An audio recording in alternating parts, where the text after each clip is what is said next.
101 Saga, first video of 2019. Happy late new year to everyone. I'm going to do another gun review today. This is the P38, which I've had about a year and a bit now. I feel I've used it enough now that I can do a review on it and give some sort of feedback from experience of using it on the field and indoors, etc. So this is a P38 CP. Now the CP just stands for Classic Pistol. All it actually is a replica of the Walther P38 World War II pistol. Now this version does not have any trademarks, although it is WE, not all of their stuff is trademarked. I think some of their guns might be, I'm not sure. But for anyone who's not familiar, the Walther P38 was essentially the handgun that replaced the German P08 Luger. It was introduced into service in 1938, although both the P38 and the P08 would see service throughout World War II. Some of the guys that have been in the service longer just preferred the Luger and they stuck with it. I personally prefer the Luger overall from a historic standpoint, but this gun does have a lot of more modern innovations, some of which are still used to this day, and we'll cover that later. It was quite a quintessential pistol in setting the standard for a lot of the kind of European designs that would come after the Second World War. Many of the features were taken from it. It does have narrow magazines, of course. It's based on the real magazines. They're almost to scale as well. In reality, these literally were just an 8-shot box magazine of 9mm. So nothing too overpowering, pretty standard for the time. Right, so here's the P38. Now, you'll notice that this may look a little different to yours if you've just got one out of the box.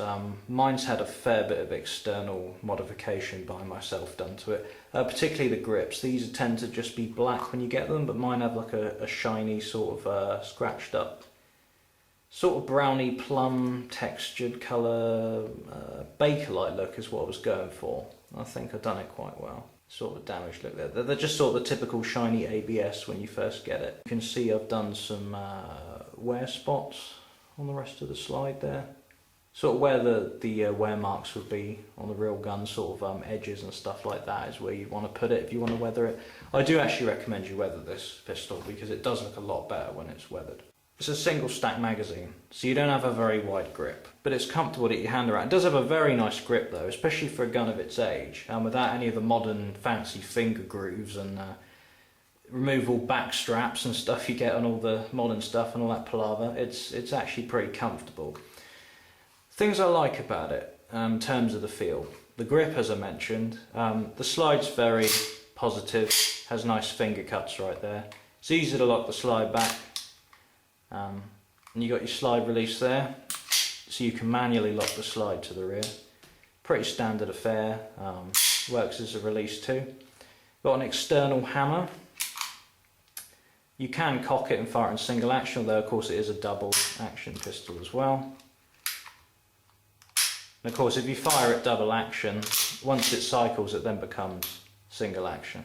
So it's your typical double/single action.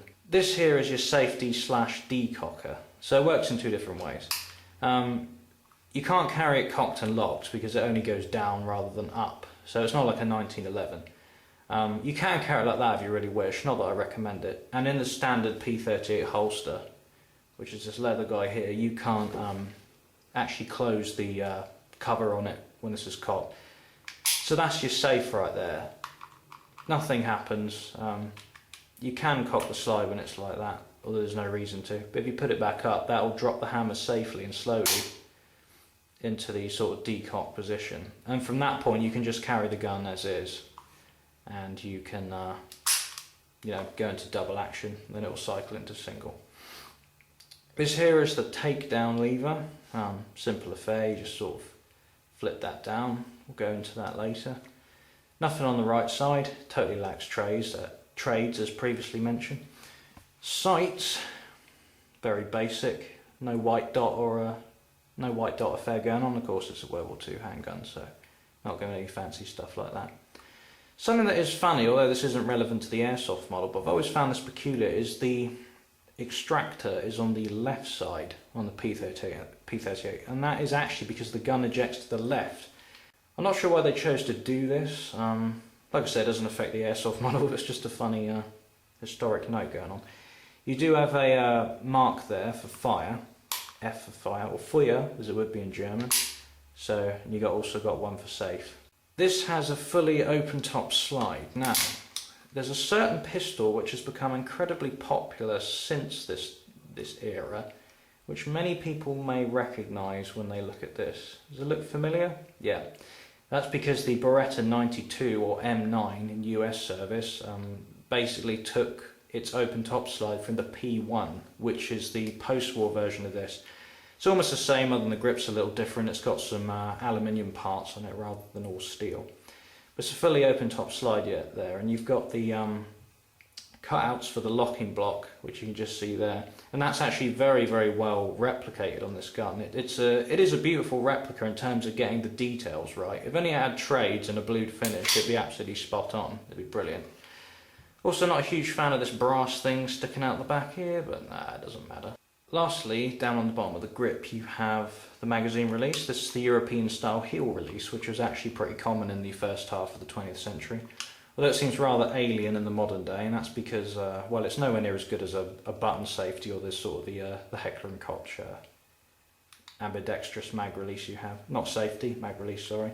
There's a little loop for a lanyard if you choose to use one of those. I personally don't. In terms of the magazines, you just slide them straight in and up, and they click nicely. Easy to release as well.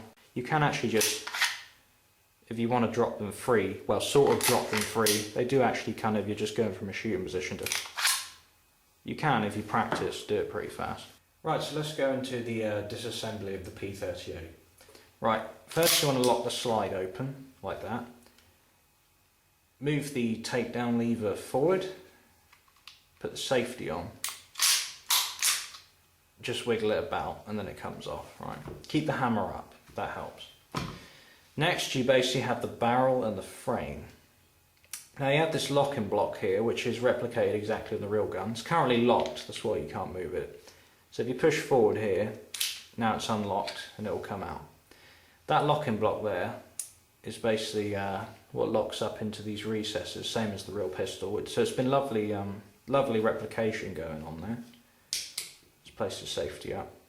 So in here you actually got where you can just hop up. Now I don't know if you can see that tiny grub screw above the chamber there. That's for an Allen wrench, which is or an Allen key, which is actually supplied with the guns. You just lock the slide back with no magazine and then you can still reach that screw. So you don't actually have to disassemble the whole gun, as a couple of reviewers have said who haven't been paying attention clearly.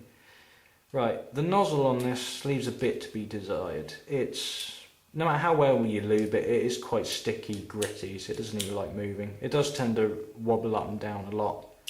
I don't think it's a strong point of the gun. This entire assembly here is a little bit more complex than it needs to be. I don't think that's the best design. These are the springs. You can remove these quite easily. Don't really think it's the best design because, well, if one of these goes flying, it's much harder to find that than to find a chunky recoil spring. Whereas anyone who's not familiar, just show you on this 226 here, that's what you used to see in a nice big obvious spring, which is much easier to work with and you don't have to worry about losing it. Stick that back together, make sure those line up nicely, a little finicky. Now make sure the block is locked and up like that. Then you're going to push down on this little piece which is blocking the slide. Push the slide lock to engage it, push the takedown lever back to where it was. And there you go, you're back together. If you like you can do a little function check to make sure it's all still there, which it is. Adjusting the hop, as previously mentioned, you can just lock it back as such, and then you have this little screw there where you can stick the wrench in. The hop does work. It isn't the best. I mean, it's a WE, don't expect too much. It's not a TM hop, I'm afraid. That just comes from experience with a few WE guns. I just don't think their hops are quite as good as some others. What are the cons of the gun? Well, this will be from my own personal experience, I guess. It sucks in the cold.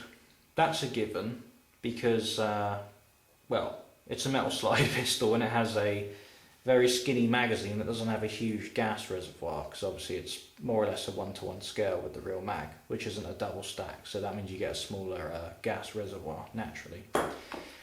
The best gas to use on the cold for this, actually, that I've tried is this stuff. You can use the Nuprol 4.0, which is similar to this, which would probably actually be better. Any of the Nuprol gases will work well with this gun, because obviously it's all WE sort of OEM stuff, so it should work. This is Garda power-up gas. This is very good in the cold for pistols and that. You get a lovely recoil as well. Though don't use this in sort of warm weather. As soon as you get into temperatures where something like this will start to work in a metal slide pistol, then switch to that. Don't keep using that, because that will put excessive wear on the gun. It is a 16 kilogram pressure, so just be aware of that. I personally actually like using the 01 Pro gas for this, because it's not silicone based, it just has a slight light lubricant in it, but not enough to sort of gum your hop up. So yeah, that's the first con, but then you'd expect that with most guns. 1911s all have the same problem, because they've got a skinny mag. Second problem, this is to do with the magazines. It's not so much an issue when you're using the gun, it's more of an issue of when you're carrying it. I don't know if you'll actually be able to hear this, but I'll see. I'll put it right next to the camera's microphone, and you may be able to hear what happens. Right, here we go. I don't know if that's coming out on the camera, it probably isn't, but what's actually happening is these are releasing gas, right? When the hammer's up, obviously the pin that's touching the release valve there, the outlet, is resting on it. Now, I don't know if it's because the springs in these aren't as strong as they should be, or just because it's just a bit too far forward, or something in the design isn't quite perfect, that it's actually very slightly just pushing on this and releasing gas. So what I tend to do in the holster is, once I've loaded it and it's in this position, I tend to just put it on safe, because that will keep the hammer slightly further back, you see. Now if I lift it onto double action, it moves it forward, and that's what creates the problem. Doesn't really work out, you should just be able to carry it like that and not have a problem. But you know, it's a WE.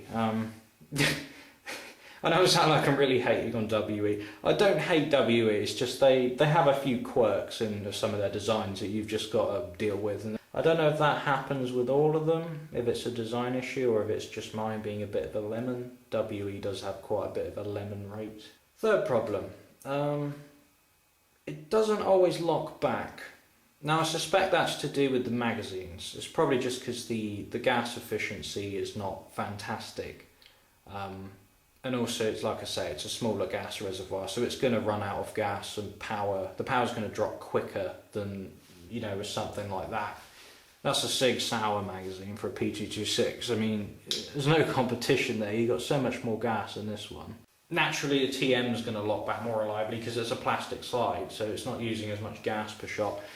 I just find with this that if you're shooting sort of rapidly, these magazines hold 15 rounds. They're single stack like the real one.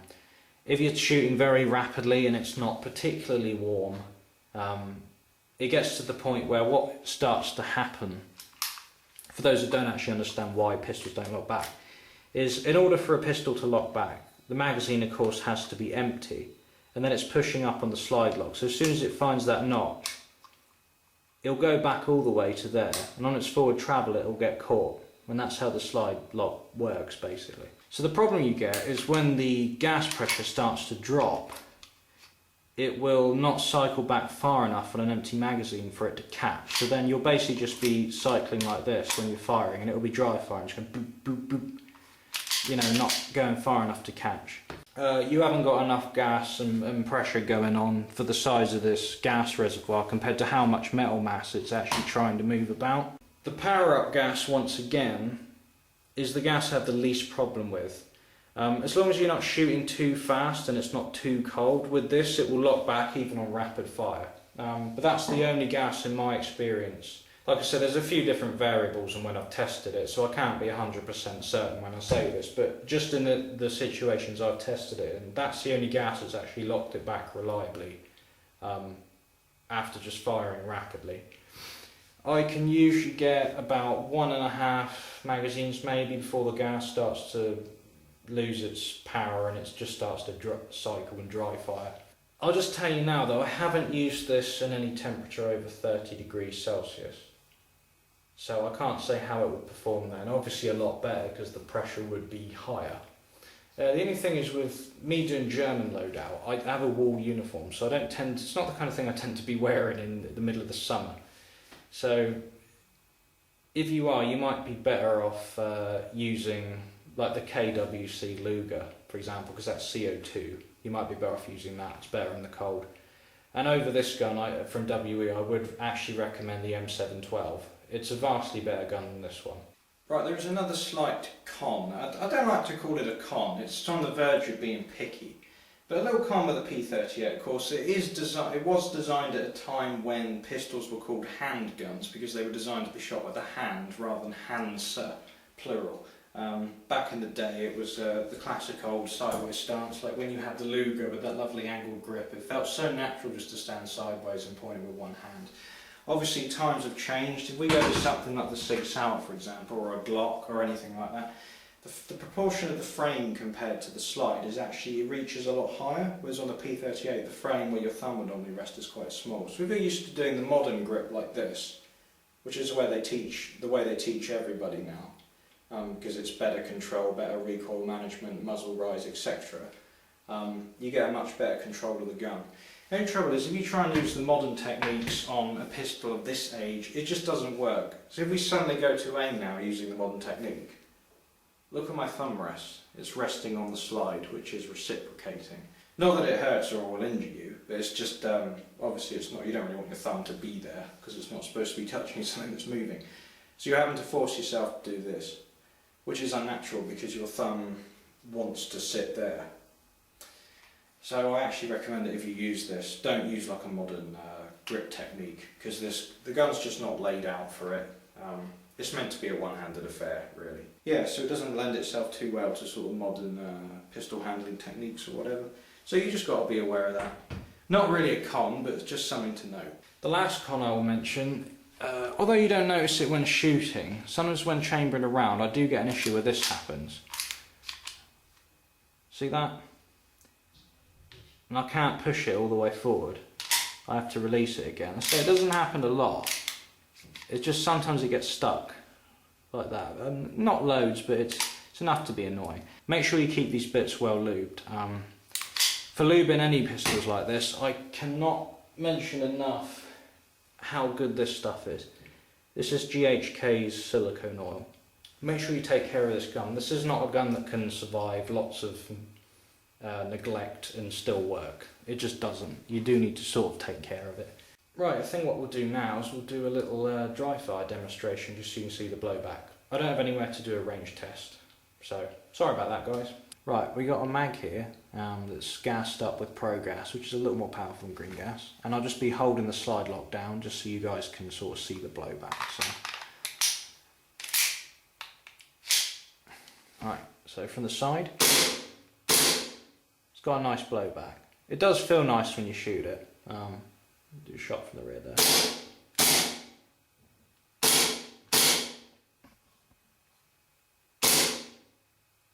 And we'll do the double action. And when it's empty. Definitely feels nice to shoot. I mean, you can see it does. It's not that it doesn't lock back at all. It's mostly when you're sort of rapid firing it. If you're not firing like crap loads of rounds, then it will lock back. Firing more slowly, it's totally reliable lockback, there's not a problem. I've not had any issues with any obvious wear on this gun either. I've not actually noticed anything obvious. Nothing more than what you'd expect. Not had any parts break or anything like that. Any scary business going on. It's been totally fine.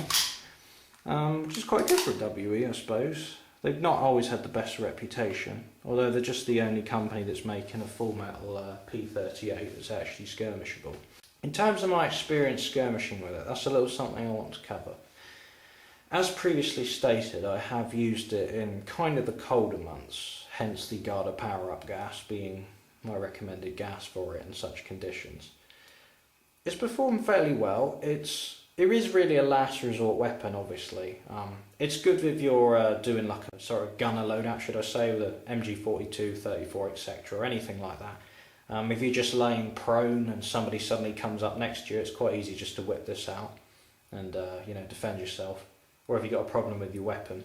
In that sort of situation, you are better off just sticking with guys with AEGs to cover you when there's a problem rather than relying on this, because it does not have a high mag capacity. It's only 15 rounds.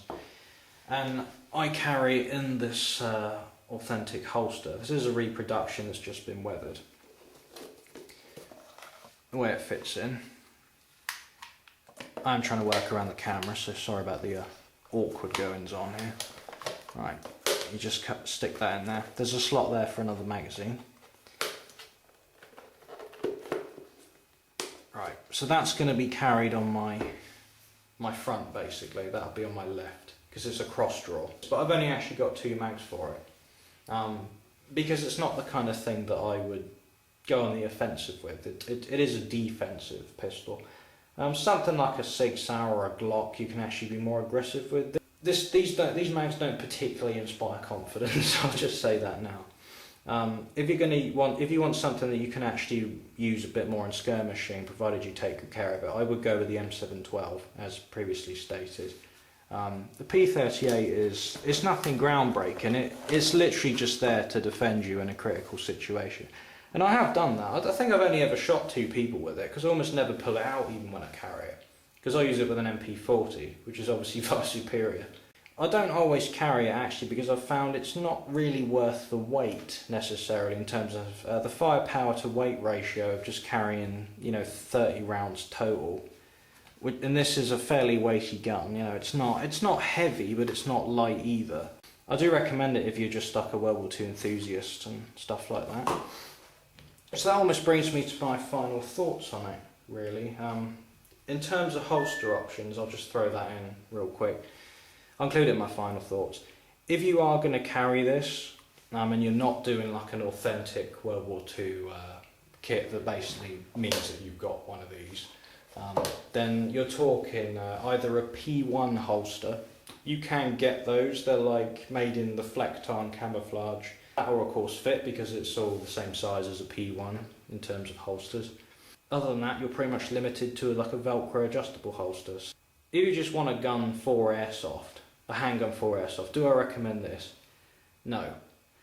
Simply because there is so much better stuff. I mean, if I had to, well, as much as I like my P38, just because I'm a World War II nut, if it was either that one or this one, my SIG, yeah, I'd go with my SIG any day. It performs better, it's far more upgradable, has a much higher mag capacity, it generally cycles better, the slide lock is 100% reliable, it works better in cold weather, the hop-up's more effective, you have many more holster options, accessory options, and it's a lighter gun as well. The sights are better. I mean, I could go on. If you just want a gun, like I say, for the World War II stuff, excellent for that. If you're not too worried about all the other factors I've just covered, then go for it. Why not? I mean, it's got a very nice feel to it. I'm not going to bash the feel and the construction. They've done a lovely job on putting it together and how it actually feels, and it's got a lovely blowback. It does shoot well. If anyone's going to ask, where can you get this? Airsoft World has it pretty much in stock all the time. It's about 120, 130 quid, something like that. Is it worth the money? Well, that depends. It depends how much you want it, I suppose. I really wanted a P38, so to me that was worth the money. So there you go. But like I say, there's better guns out there for slightly less, if you just want a gun. I think I've covered enough now, actually, and I've said what I want to say, probably more than once. So, thanks for watching, guys. I have some more videos on the way soon. So that'll be it. I'll see you in the next video, guys. Thank you very much.